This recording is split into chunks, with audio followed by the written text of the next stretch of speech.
I just took off the stock. Oof.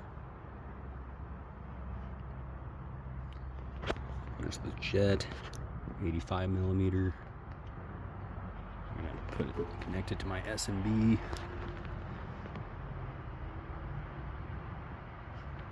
Looking clean.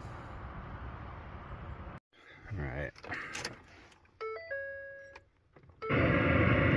It says after you reconnect the negative, let the truck run for 10 minutes.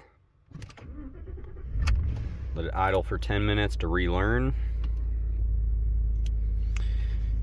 And then after that, it says run the AC for 2 minutes. It should be good, and then drive it at 10 to 50 miles. So let's do that.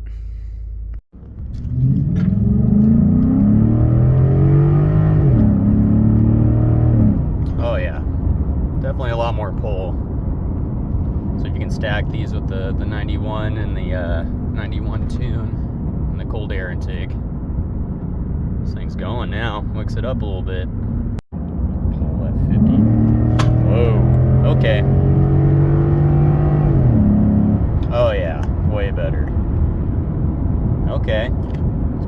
Put me back in my seat a little bit. I didn't think this would make that much of a difference. Yeah, it's worth the money.